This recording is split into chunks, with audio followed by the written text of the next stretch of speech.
US President Donald Trump offered a strong defense of Saudi Crown Prince Mohammed bin Salman, saying he knew nothing about the killing of journalist Jamal Khashoggi in 2018, a claim that contradicts US intelligence findings. The comments come as the Crown Prince made his first visit to the White House in over 7 years, a high-profile trip marked by new military and economic agreements. You're mentioning somebody that was extremely controversial. A lot of people didn't like that gentleman that you're talking about. Whether you like him or didn't like him, things happen. But he knew nothing about it, and we can leave it at that. You don't have to embarrass our guest by asking a question like that. U.S. intelligence agencies have concluded that bin Salman approved the operation at the Istanbul consulate where journalist Jamal Khashoggi was captured and killed. The Crown Prince denied ordering the operation but accepts responsibility as the kingdom's de facto ruler. At the Oval Office, he called the incident painful and said Saudi Arabia has improved its systems to prevent a repeat. Saudi Crown Prince Mohammed bin Salman received an extravagant welcome during his visit to the White House. Although he's not an official head of state, bin Salman was treated to a state-style reception hosted by President Donald Trump, complete with red carpet honors and military flyovers. During his visit, Trump also declared Saudi Arabia as a major non-NATO ally, a move that deepens US-Saudi military cooperation and allows for faster arms sales. The Crown Prince, seeking to reset Saudi Arabia's global image, announced plans to boost US investment to $1 trillion, up from $600 billion in 2017, though details and timelines remain unclear. He is also pursuing access to US nuclear technology to match regional rivals, including the UAE and Iran. On regional diplomacy, Trump encouraged Saudi Arabia to normalize relations with Israel under the Abraham Accords. Bin Salman said any progress would depend on a clear path towards a two-state solution for Palestinians.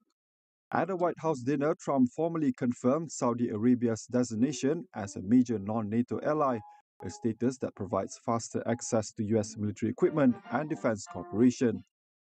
Trump also announced earlier this week that he will sell F-35 fighter jets to Saudi, making it the first country in the Middle East other than Israel to obtain the aircraft.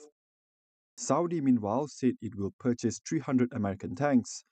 The two sides also agreed on deals covering civil nuclear work, AI, critical minerals, and energy collaboration. Trump framed Saudi Arabia as a vital security and economic partner in the Middle East, but critics question whether Washington is putting business deals ahead of the kingdom's troubled human rights record. We'll be back with more after the break. Stay tuned.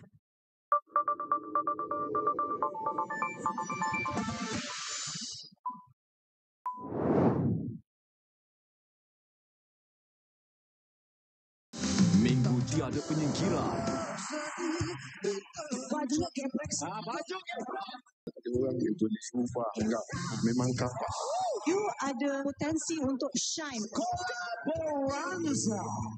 Suara dicabar. Menyanyi berduet bersama bintang pilihan. Teruskan sokongan anda walaupun ada yang tersingkir. Gegar Vaganza 2025 Ahad 9 malam di Astro Ria dan Astro Go.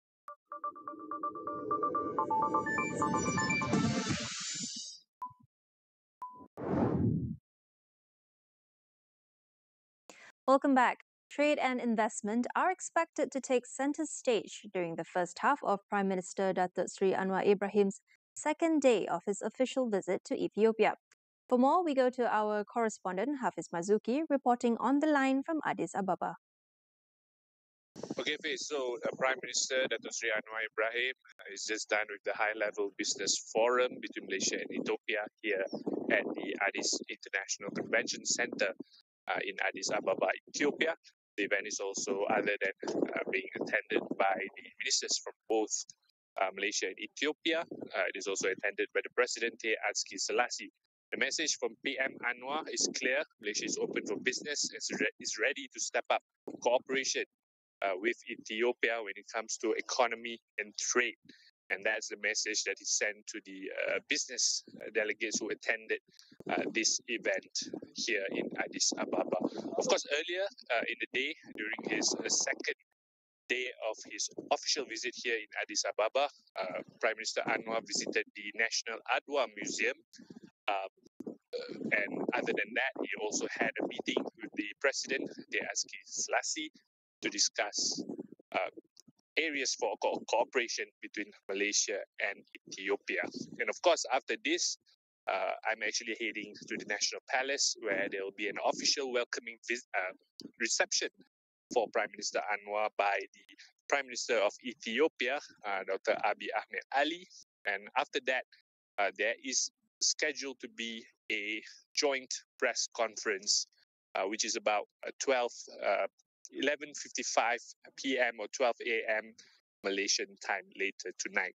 Of course, I'll be bringing the latest from Prime Minister Anwar's official visit here in Addis Ababa, Ethiopia.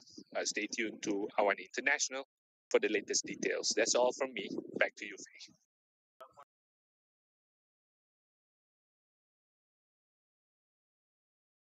China is suspending imports of all Japanese seafood, reinstating a ban lifted only months ago. The move highlights rising tensions between the two countries after Japanese Prime Minister Sanae Takachi suggested that a Chinese attack on Taiwan threatening Japan could trigger a military response. Beijing has demanded she retract the remarks and warned its citizens against traveling to Japan, a move that has already led to widespread flight cancellations. The latest pain point for Japan comes after Beijing, just months ago, partially eased a ban on Japanese seafood that had been imposed due to Tokyo's decision to release treated wastewater from its Fukushima nuclear power plant in 2023. Before the initial ban, China accounted for more than one-fifth of Japan's seafood exports. According to reports, China justified its renewed ban by saying further water monitoring was required before allowing imports again. Japan's tourism sector also faces disruption from the diplomatic row. Visitors from China and Hong Kong make up around a fifth of all arrivals.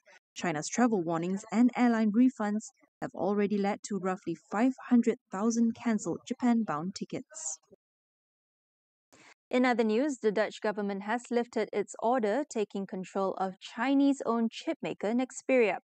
The decision ends a bitter standoff with China that had raised concerns among global automakers about a worsening chip shortage. The decision follows what the Netherlands described as constructive talks with Beijing, with further discussions planned. The Dutch government took control of Nexperia on September 30th over national security concerns and the risk of sensitive technology being transferred to its Chinese parent company, Wingtech Technology. Beijing retaliated by halting exports of Nexperia's finished products on October 4th, a restriction it has since eased. Nexperia, a key supplier of basic chips to the automotive industry, saw production disrupted during the dispute, threatening global car makers with slowdowns and shutdowns. The US has approved the sale of an advanced air defense missile system to Taiwan, worth nearly $700 million, marking the second weapons deal for Taipei in a week. It comes as Taiwan accelerates its military modernization amid growing pressure from Beijing. The Pentagon says U.S. defense contractor RTX will supply Taiwan with 3 National Advanced Surface-to-Air Missile Systems, or NASAMS, with delivery expected by February 2031. The NASAMS, used extensively by Ukraine against Russian missiles and drones, will boost Taiwan's air defense. This follows last week's $330 million sale of fighter jets and aircraft parts, the first under President Donald Trump. Washington, despite no formal diplomatic ties with Taiwan, is legally required to provide the island with means to defend itself, a policy that continues to anger China. Meanwhile, the U.S. Senate has agreed to order the Justice Department to release its files on convicted sex offender Jeffrey Epstein. The move comes just hours after the House of Representatives overwhelmingly approved the measure in a 427-1 vote, sending the bill to President Donald Trump. Tuesday's vote follows weeks of debate among congressional Republicans and the White House over how to handle the Epstein files. Trump's ties to the late Epstein came under renewed scrutiny after more than 20,000 pages of documents were released last week. some of which mention the president. The White House has denied any wrongdoing. Earlier this week, Trump reversed his position and urged Congress to support disclosure of the records, following public backlash from many of his supporters. The bill requires Attorney General Pam Bondi to release all materials related to Epstein and his co-conspirator, Ghislaine Maxwell, no later than 30 days after the law is enacted. Those materials include internal Justice Department communications, flight logs, and information related to individuals connected to Epstein.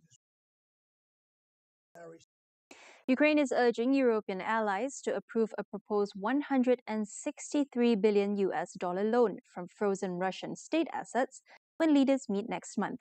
Kiev is in need of substantial financial support as it faces a deepening 2026 budget shortfall and fallout from a widening corruption scandal.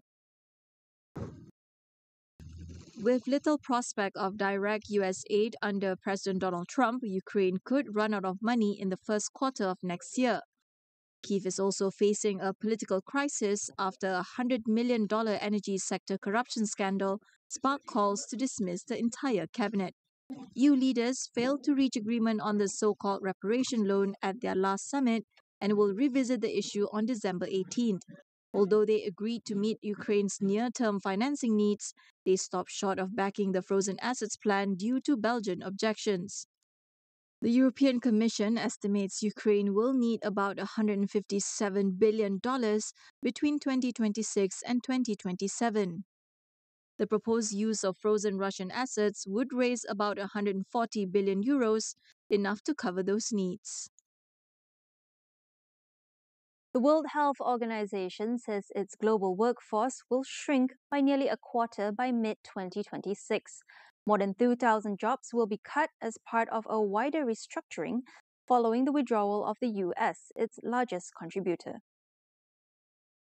The Trump administration left the agency in January, forcing the WHO to scale back its operations.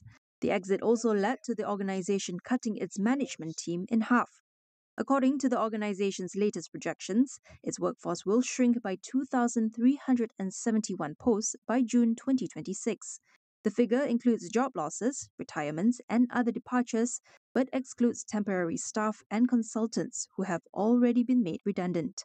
Internal documents show a funding gap of $1.06 billion for the 2026 to 2027 budget. That report concludes AWANI International for tonight. Stay with us as we track the strategies and power shifts shaping the new global order. For more updates, visit international.astroawani.com and follow us on social media. I'm Faye Kwan. Thank you for watching and good night.